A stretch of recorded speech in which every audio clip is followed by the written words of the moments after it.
What's up, lore masters? This series is a brief introduction to the genesis of Babylon 5 and backstory to the conception of the station. If you haven't yet, please watch the series from the beginning, as that will make this episode make the most sense. You can find the link to the beginning in the top right hand corner and in the description below. With that out of the way, let's just get into it. The Minbari Federation is the formal government of the Minbari people.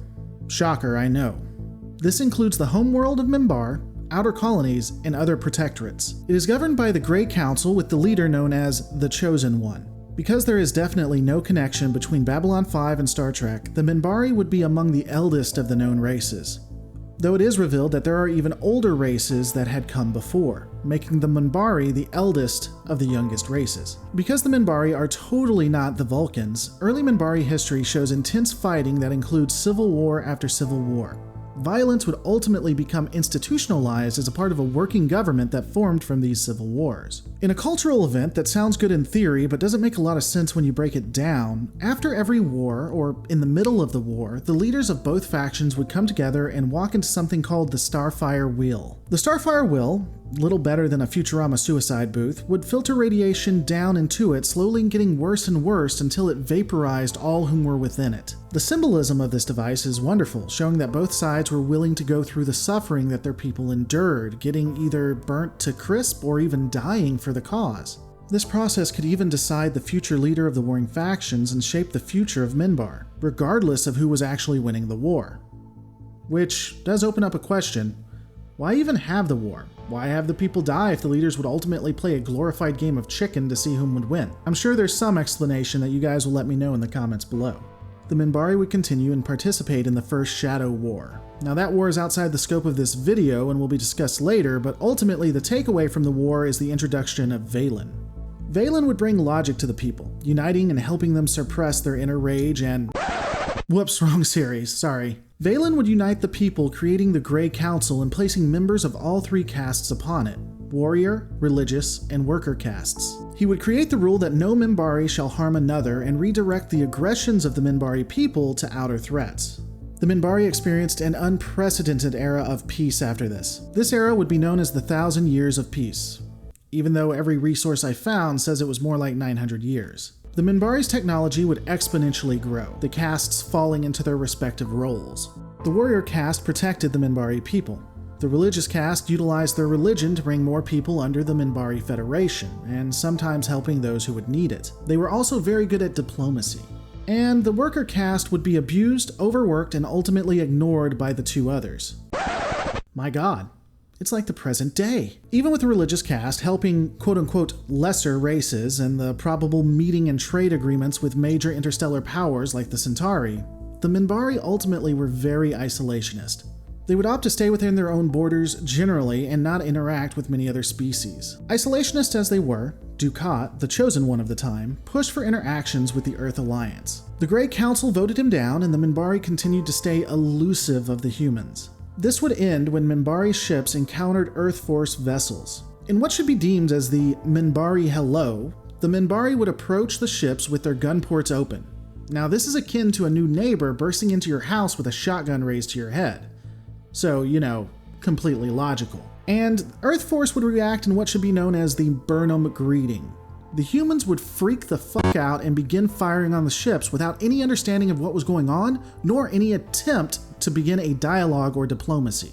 Ironically, this confrontation was the reason a Centauri advisor would caution the humans against meeting the Minbari, knowing that this would spell doom for humanity. The Earth-Minbari War is outside the scope of this episode, so I won't be going into details. Of course, I'm sure that I'll still get comments telling me what happened in this war as if I had no idea, not because I'm just not covering it in the video. Anyway, throughout the war, the Minbari would be winning, absolutely devastating Earth Force. Though, interestingly, the Minbari focused only on military elements, leaving the human infrastructure intact. And then, on the brink of winning the war, the Minbari Federation completely surrendered. After the war, the Minbari were extremely supportive of peace and pushed for the Babylon Project. Interestingly, this period of the Minbari showed more of the Minbari Romulan nature rather than their Vulcan proclivities. We see this in their deception and pretending to be interested in peace as a way to keep an eye on Sinclair, a man they pushed to make head of Babylon 5. The Minbari would be very supportive of Earth Alliance, assisting them greatly, and would appear to want to keep the peace by pushing for the Babylon Project. This was all just a front, however, as the Minbari, especially the religious caste, were attempting to keep an eye on Sinclair and Earth Force. The surrender to the humans came as a surprise to everyone, including the Minbari warrior caste. This created a schism and fostered mistrust between the warrior and religious castes. This schism was only exacerbated by strange moves of the religious caste, including Sinclair becoming an ambassador to Minbar, the assignment of Sheridan to Babylon 5, and Delenn's disobedience. The warrior caste would make attempts to usurp the religious caste ultimately. On the Great Council, they would begin to have warriors take the seats of those designated for the religious caste. In 2260, Babylon 5 seceded from the Earth Alliance. The religious and worker castes would come to the aid of the station and also participate in the Last Shadow War. The warrior caste refused to assist. They would even allow Minbar protectorates to be devastated and only worry about Minbar internal affairs. This would mean that the Grey Council was disbanded as the worker and religious castes went to war. After the war, tensions continued to rise as the warrior caste began to attack those of the religious caste. This ultimately led to the Minbari Civil War. Again, the Civil War will be discussed at a later date, but it led to the victory of the religious caste and a restoration of the Great Council that had been disbanded.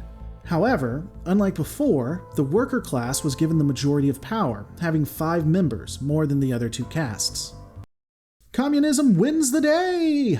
The Minbari Federation went on to support the Interstellar Alliance and ultimately would become the capital for the Alliance itself. As discussed, the Minbari was a quote-unquote benign oligarchy. It consisted of the Chosen One, Great Council, and even the Council of Elders.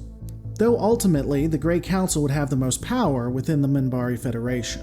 The Great Council itself originally had 3 members from each of the 3 castes, but as discussed, the worker class would gain majority control in the end.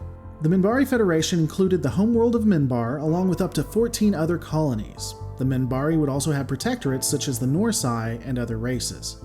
Ultimately, the Minbari are an interesting race, if not confusing. But that's my opinion. What's yours? Let me know in the comments below. Hey guys, this series was ultimately decided by fans like you. If you'd like more say in what I do, please consider becoming a patron at patreon.com/Lore Reloaded. Don't forget to rate, comment, and subscribe, and I'll see you on the next Lore Reloaded.